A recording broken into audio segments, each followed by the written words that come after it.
So we've got a couple of things on the agenda today. First of all, I want to make sure that I haven't messed anything up with the reprogramming. So we're going to do some test flying, and then if it flies, great, have some fun with it. Then tonight, I'm going to make the cover for the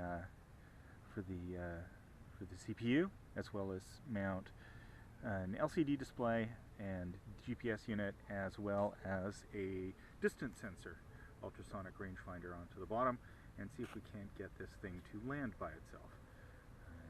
There's rumors that that's possible. Anyways, that's what the plan is.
Okay, folks, welcome back to the garage. Now we're going to figure out a surmounting platform for our GPS antenna and receiver, as well as an LCD display that will enable us to, on the fly, using the transmitter, adjust the PID values and see what sort of values we've got stored in the various PID algorithms for the various controllers.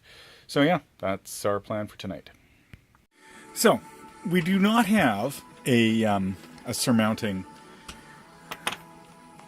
platform yet, and here's a couple of reasons why. Well, first of all, the LCD that I had on hand does not have the serial interface board attached to it, so it would take some recoding in AeroQuad to support that. You know, it's not impossible to do. There's libraries available for controlling these things directly and not through serial, so you know it's quite possible to do that, but you don't have enough pinouts, so there's very little chance of that actually happening, so I need to get a different LCD. Although I did have most of the mechanics worked out. It would just sit up there like that. Also worked out the mechanics almost for mounting the antenna. Oops, upside down and backwards. For mounting the antenna into the same housing.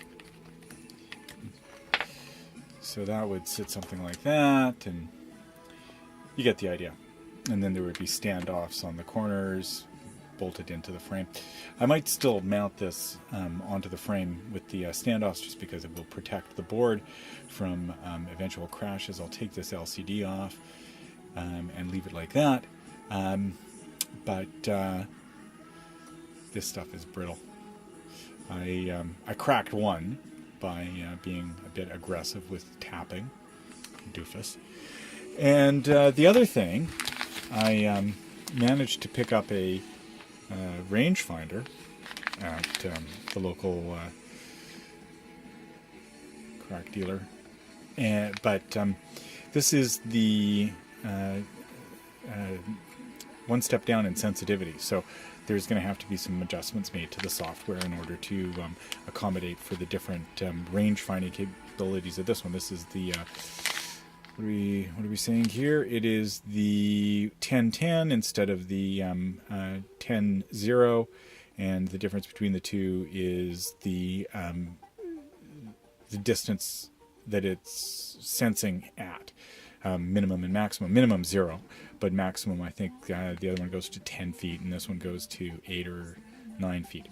So there will have to be some sensitivity adjustments in the software in order to accommodate for that. But yeah, that's definitely doable.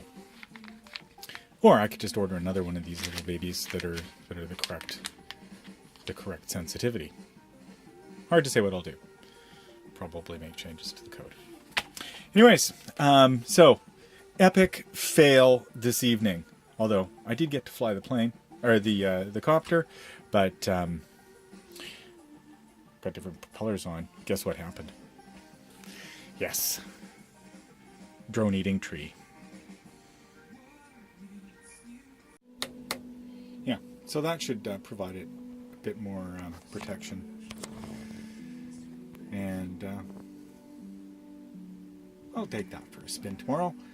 And maybe even have a new flyer. Try it out. Anyways.